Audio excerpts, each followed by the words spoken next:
Eh bien bonjour à tous, j'espère que vous allez bien, on se retrouve en cette fin de semaine sur Final Fantasy VII Ever Crisis pour parler un petit peu de toutes les nouveautés qui sont arrivées ce matin dans le jeu et des choses qui ont été également annoncées pour la semaine prochaine. Donc je vous mettrai des timecodes en description si vous voulez passer d'une news à l'autre. Et sur ce, écoutez, nous on va attaquer avec une news qui peut, entre guillemets, faire sûrement grincer des dents les joueurs, à savoir l'annonce du premier événement de compétition dans lesquels les joueurs vont s'affronter lors d'un classement sur un donjon PvE. Donc ça va être l'Event Dungeon Ranking Mako Reactor 1 qui va sortir du coup la semaine prochaine. Il sort le 28 à 19h heure PDT, on a 9 heures de plus, donc nous ça va être le 29 au matin chez nous que ça va sortir et il va se finir le 5 octobre à 6h59 PM PDT, donc le 6 octobre au matin chez nous.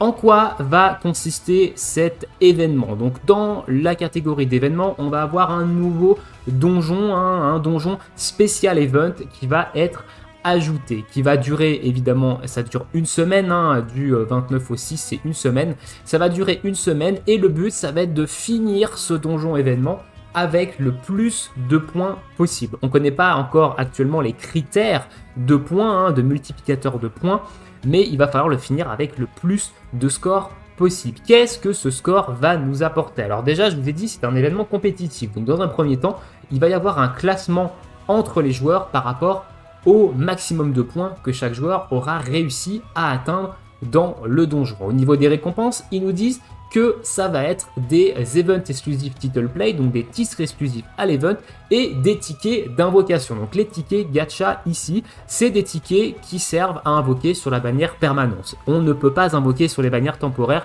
avec ces tickets-là, sachant que dans la bannière permanente, il n'y a pas les armes temporaires. Actuellement, il n'y a pas d'armes temporaires dans la bannière perma. L'amour Azamé et l'arme de Barrett, qui était là dans la première bannière du jeu, ne sont pas dans cette bannière. On ne sait pas s'ils vont être ajoutés plus tard dedans, etc. Pour l'instant, c'est pas le cas.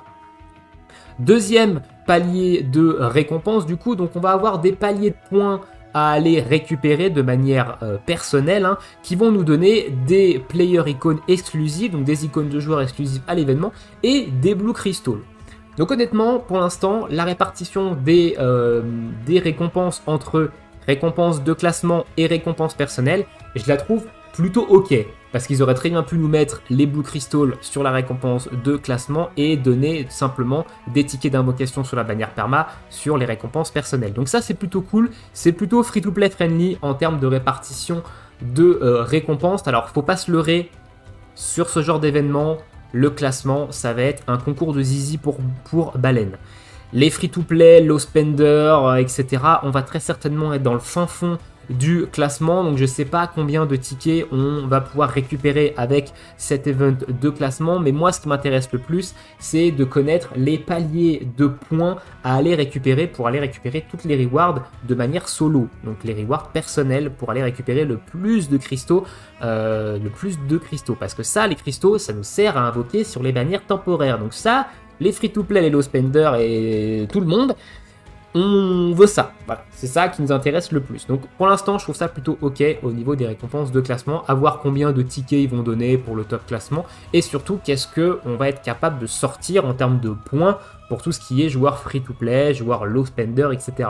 Je ferai très certainement le donjon en vidéo pour voir un petit peu ce que je suis capable de faire en termes de points et surtout pour vous expliquer les différentes mécaniques du donjon pour que vous puissiez à vous-même faire un maximum de points en fonction de votre box. Alors, à mon avis, on n'est pas à l'abri qu'il y ait un portail qui sorte avec des armes pouvant faire plus de dégâts sur la faiblesse des monstres du donjon. Voilà.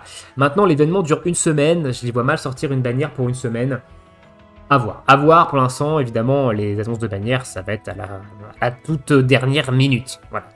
Alors, petite note, on ne pourra pas utiliser le mode accéléré dans les combats. Donc, on va devoir se taper des combats très lents dans dans cet événement. Et derrière, ils ont mis d'autres petites notes, notamment celle-ci. J'ai vu pas mal de joueurs déjà relever cette petite mention dans une autre annonce. C'est une mention qui est classique dans les gachas, faut pas en avoir peur. Ils vont pas l'utiliser de manière négative pour les joueurs, leur but c'est pas de se mettre la communauté à dos non plus. Donc en fait ce que ça dit c'est qu'ils se réservent le droit de modifier la période de l'événement et son contenu sans nous prévenir, sans nous faire de notice. Voilà, mais je pense qu'il n'y a pas d'inquiétude, ils vont pas le faire de manière négativement. Si jamais il y a une modification, ça sera toujours sûrement positif pour les joueurs. Donc voilà pour cette annonce d'événement de classement avec le début de la compétition entre les joueurs. On ne peut pas vraiment parler de PVP ici parce qu'on n'affronte pas directement l'équipe du joueur en face, mais on a quand même une petite compétition qui va s'installer et des baleines qui vont se tirer la bourre en top classement. Dites-moi dans l'espace commentaire ce que vous pensez de ce genre d'événement dans Final Fantasy VII Ever Crisis. Personnellement, je suis plutôt intéressé. Voilà, je suis plutôt intéressé. Savoir un petit peu ce que je vaux par rapport aux autres joueurs actuellement avec mon opti et mes builds de perso. Honnêtement, ça m'intéresse. Ensuite, on va parler d'une autre news, ça veut dire une campagne pour célébrer les 6 millions de téléchargements. Alors, on ne l'a pas ici, elle est ici, les 6 millions de téléchargements ont été atteints. Ils nous ont donné 1000 cristaux pour ça, donc ça, c'est plutôt cool. Et on va avoir un bonus qui a déjà débuté, un bonus de célébration volume 2 avec 3000 cristaux à récupérer en plus de ça. Donc ça nous fait 4000 cristaux, un peu plus d'une multi en free-to-play à aller récupérer avec cette célébration pour fêter en fait tout simplement le volume 2 et les 6 millions de téléchargements. Donc ça, c'est quand même plutôt cool. Ensuite, ils ont ajouté des nouveaux donjons. Donc les nouveaux donjons, on a 3 nouveaux donjons qui ont été ajoutés. Je vous montrerai les emplacements des pampas. D'ailleurs, dans les différentes maps des donjons, il y a 3 nouveaux pampas. Donc voilà, donc c'est des nouveaux donjons solo. On va avoir Shinra Building, Log Ruin et Sunzin Cave qui vont être ajoutés. À savoir que vous avez une multi en tickets à récupérer pour chaque donjon. Donc on a 3 multi en tickets à aller récupérer. C'est quand même plutôt sympathique.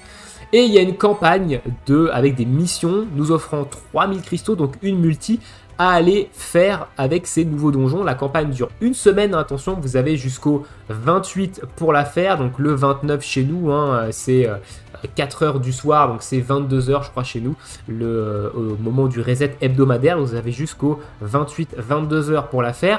On va aller voir le détail des missions, mais va falloir jouer au jeu. Voilà, je ne vous cache pas qu'il va falloir jouer au jeu quand même, parce qu'il y a des paliers de missions, ça peut poser souci. Donc ça c'est plutôt cool, on a quand même également beaucoup de cristaux à aller récupérer dans les nouveaux donjons, et on va aller voir ça tout de suite. Donc on va aller voir les nouveaux donjons, je vais vous mettre un peu les emplacements des pampas, évidemment. Donc les nouveaux donjons, c'est ces 3 là, je les ai évidemment déjà terminés. Au niveau de l'emplacement des pampas, donc le premier pampa, il se trouve dans le Shinra Building, dans l'area 2, ici. Et au niveau de la map, il se trouve dans le Main Laboratory, et il se trouve ici. Vous avez le boss final qui est en plein milieu de la salle, et vous avez un petit escalier, vous pouvez descendre dans une petite, un petit truc ici, et le pampa, il se trouve ici. Au niveau du deuxième pampa, maintenant, le deuxième pampa dans les Log Ruins, il se trouve dans l'Arena 2, ici, il se trouve dans le Sanctum Remain, et il se trouve au milieu de l'espèce d'arène. Vous avez le boss de fin qui se trouve au fond ici, et le pampa se trouve au milieu de l'espèce d'arène, vous montez l'escalier, et boum, le pampa est juste ici. Au niveau du troisième pampa, dans le Sunset Cave, il se trouve lui dans l'Area 1, ici, alors c'est pas du tout ça qu'il fallait faire, c'est ça, il se trouve dans l'Area 1, et au niveau de la map, il se trouve juste là, donc vous commencez ici, vous descendez ici, vous faites le premier combat sur la gauche, vous descendez le truc de sable, et le pampa se trouve juste ici, donc voilà. Voilà pour les 3 emplacements des pampas dans les 3 nouveaux donjons, ça vous évitera de les chercher pendant des heures. Les nouveaux donjons, ils sont arrivés avec des versions Crysis également, et ces versions Crysis nous apportent des nouvelles recettes de matériel. Alors, je ne sais pas encore fait les donjons Crysis, je les ferai sûrement plus tard. Au niveau des recettes de Materia, le Shinra Building nous apporte le Healing Ezuna pour la fatigue, hein, donc pour soigner l'altération fatigue. C'est pas très utilisé actuellement quand même, c'est pas non plus giga intéressant, mais ça peut le devenir dans certains combats, à voir évidemment ce qui va nous sortir par la suite. Au niveau du Log Ruin, la recette de Materia, c'est le Healing Ezuna pour le Fog. Cette fois-ci, le Fog, c'est un peu plus handicapant quand même, parce que ça augmente le coût en ATB de vos skills de 2, donc potentiellement ça réduit votre DPS, c'est un petit peu relou sur certains combats, donc ça peut être intéressant de le clean avec cette Materia. Et le troisième donjon, il apporte des recettes de Materia, il apporte 2 recettes de Materia, les Mana Breach Materia. Alors qu'est-ce que c'est que les Mana Breach Materia? C'est simplement une Materia qui va baisser la défense physique et une Materia qui va baisser la défense magique. Et moi je me pose la question, avec l'ajout de ces recettes de Materia qui vont nous permettre de baisser l'une ou l'autre des défenses, est-ce que ça rend pas l'arme d'Iris, donc le parasol, hein, la nouvelle arme, un peu moins intéressante? Alors certes, l'arme d'Iris, elle va casser les 2 defs, mais elle a un potentiel low, donc c'est un break de niveau 1 sur le physique et sur le magique. Les Materia ont également un potentiel low, hein, donc c'est également un niveau 1 de break magique ou de break physique. C'est 2 matériels différents, hein, le break magique et le break physique. Ça peut se comboter, hein, évidemment, avec la compétence de Iris, et ça peut se comboter également avec la compétence, la limit break de Tifa. La limit break de Tifa, c'est un potentiel mid, hein, donc c'est un niveau 2 de break physique et de break magique. Ça vous permet de faire limite de Tifa into Materia et d'avoir un break de niveau 3. Donc ça apporte évidemment des combos en termes de break def et de break magic def plutôt intéressants, je pense, ces 2 nouvelles Materia, mais je me demande si ça rend pas notamment l'arme d'Iris un peu moins intéressante du coup, parce que les Materia coûtent moins cher en ATB que les capacités d'armes. Ça coûte 1 d'ATB de moins, donc au niveau de la gestion d'ATB dans un combat, ça peut jouer évidemment. Alors l'arme d'Iris, elle peut passer en potentiel mid, hein, donc en niveau 2 de break, mais il faut des doublons dessus, donc c'est pas vraiment très free-to-play friendly en soi. Donc voilà, parce que je sais qu'on va sûrement me sortir cet argument, mais il faut des doublons. Donc au niveau free-to-play low spender, c'est pas très accessible, sachant qu'il faut au moins 5 doublons de l'arme, je crois. À moins que vous ayez été hyper chanceux sur la bannière, c'est pas non plus giga accessible. Mais les deux peuvent comboter. Voilà. Voilà au niveau des ajouts de donjons, hein, au niveau des Crisis donjons et des récips qui sont sortis avec. On va passer maintenant aux missions de la campagne qui sont sorties avec ça. Donc j'ai déjà fait quelques missions de la campagne, elles sont toutes en bas. Donc les caps de stamina utilisés et notamment faire 3 donjons, ça vous donne 600 cristaux. Hein, il y a 3000 cristaux à aller récupérer avec ces missions. Et il y a notamment 1, 2, 3, 4, 5 entrée de Crisis Donjon à aller récupérer également. Donc là, au niveau des missions, il nous demande évidemment de faire des Crisis Donjon 2 fois ici pour récupérer 400 cristaux de plus. Et après, c'est des paliers de dépenses de stamina dans n'importe quel contenu. Et là, j'attire votre attention parce que les paliers sont quand même très hauts. Vous avez une semaine hein, pour faire ces missions-là et le palier maximum, c'est 5000 de stamina. Ici, je vais prendre l'exemple d'un joueur qui n'a plus de tonique, qui a craqué toutes ses toniques et qui n'en a plus du tout. On a encore la campagne de célébration de l'anniversaire de Crisis Core qui nous donne 10 toniques par jour, qui va durer encore toute la semaine prochaine, donc toute la durée de la campagne. On a 3 toniques par jour de manière quotidienne via l'émission. En tout, au niveau de ces toniques, sur une semaine, ça vous fait 3900 stamina en plus, donc 3900 énergie qui vous est donnée avec ces toniques. Donc il va falloir aller gratter 1100 de stamina, ce qui est, je pense, quand même largement accessible, hein, surtout qu'on va peut-être avoir d'autres toniques courant de la semaine prochaine.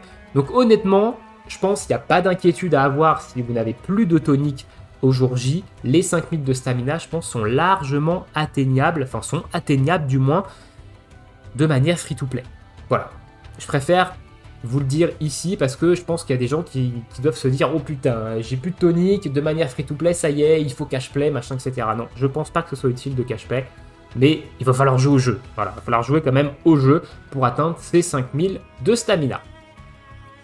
Voilà au niveau des nouveaux donjons. On va parler maintenant de la coop. petit reset de la coop avec 3 nouveaux boss qui sont arrivés. Il y a 1200 cristaux à les récupérer au niveau de la coopération. Alors là, il n'y en a que 2 parce qu'il y a un bug sur le 3e et du coup, il est désactivé. Donc, il reviendra évidemment quand le bug sera corrigé, sûrement dans la journée, sûrement dans le week-end. Donc là, il n'y en a que 2. Donc, on va avoir le premier boss qui va être le duo du Wutai. Vous allez avoir 6 niveaux de difficulté. Chaque niveau, c'est 100 cristaux. 600 cristaux, sachant que votre premier niveau ne coûte 0. Donc, c'est des récompenses totalement gratuites à aller récupérer au niveau de la coop. Donc, passez pas à côté, c'est gratuit en stamina. Évidemment, après, il faut avoir le niveau pour faire le dernier. 34 000, c'est quand même accessible. 48 000, il faut jouer quand même un petit peu depuis un petit moment déjà. Le Spooky Ballon. Alors, au niveau du Wutai, il va falloir taper sur du Quake, donc de la terre. Et au niveau Sigil, c'est rond et croix. C'est accessible, honnêtement c'est accessible. Bon, le Quake c'est pas quelque chose qu'on a vraiment beaucoup en stock actuellement, mais je pense pas que ce soit vraiment mandatory le Quake. Il faut surtout, je pense, les sigils pour les breaks. Au niveau du Spooky Ballon, on va avoir de la faiblesse électrique et vent. Donc électrique c'est déjà beaucoup plus accessible, vent c'est un peu moins accessible, mais on a de la matéria aéro, et on a certaines armes qui tapent en vent, donc ça reste accessible également. 3 niveaux de difficulté, 300 cristaux, ça coûte 0, c'est gratuit. Et pour le 3e boss qui est actuellement en maintenance, c'est aussi 3 niveaux de difficulté, mais je ne connais pas les faiblesses. Voilà, j'ai pas eu le temps de voir ce matin au moment du reset avant qu'il le désactive. Au niveau de la boutique, donc moi j'ai déjà pris au niveau de la boutique ce qu'ils ont sorti, c'était des 20 Aerie spécifiques Weapon Part, donc prenez-les. C'est des parties de doublons d'armes gratos pour les persos. Allez les chercher, évidemment, c'est franchement cool. Voilà au niveau de la coop. Ensuite, au niveau des annonces maintenant, on nous a annoncé un live stream du coup qui aura lieu mardi 26 à 13 h heure de France. Je vous mets en description le lien vers le YouTube, en fait, vers là où ça va se passer. Si vous voulez le mettre en favori pour être là le 26 à 13 h. Je vous ferai une vidéo récapitulative évidemment de ce qui aura été annoncé, de ce qui se sera dit dans ce live stream mardi après-midi, évidemment. Je ne sais pas si on aura de traduction anglaise dans ce live stream. Il y a de très fortes chances que ce soit un live en japonais. Donc, on va essayer de décortiquer un peu les annonces. Voilà, on verra bien mardi à ce niveau-là. Maintenant, qu'est-ce que moi j'en attends de ce live stream? Honnêtement, pour l'instant, j'en attends absolument rien. Je ne connais pas le sujet en fait du live stream. Je crois pas qu'on ait l'information. Donc, je ne sais pas ce qu'ils vont nous annoncer. Honnêtement, je pense qu'ils vont nous annoncer des news sur ce qui va sortir en octobre. Peut-être nouveaux personnages jouables, peut-être la suite d'une des 3 stories, etc. On verra bien ça, évidemment, à ce moment-là, au moment du live stream. Donc, personnellement, pour l'instant, j'en attends rien. Je suis très bien sur le jeu, je kiffe pas mal le jeu. Donc honnêtement pour l'instant j'ai pas trop de revendications et d'attentes par rapport à ce live stream et aux différentes annonces qui pourraient nous faire. Voilà. Dans l'espace commentaire, vous qu'est-ce que vous attendez de ce live stream? Alors je préfère vous dire direct parce que je sens qu'il y en a qui vont dire la traduction française. Oubliez la trad française, c'est pas du tout dans leurs objectifs de mettre d'autres langues que l'anglais. Du moins, actuellement, c'est pas du tout dans les petits papiers. On a posé la question, évidemment, j'ai posé la question à des modos qui ont demandé aux membres du staff, etc. Et on m'a répondu clairement non. Actuellement, c'est pas leur objectif de mettre d'autres langues que l'anglais dans le jeu. Donc ne dites pas la langue française, c'est mort, vous ne l'aurez pas. Voilà, alors s'ils l'annoncent, écoutez, tant mieux. Mais actuellement, moi je vous dirais, habituez-vous à l'anglais. Voilà, c'est mon meilleur conseil que je peux vous donner par rapport à ça. Dites-moi ça dans l'espace commentaire. Je vous laisse ici pour cette petite vidéo. Je pense qu'on a fait le tour. Et je vous souhaite une très bonne journée, une très bonne soirée. On se retrouve bientôt pour de prochaines vidéos. Ciao, ciao tout le monde.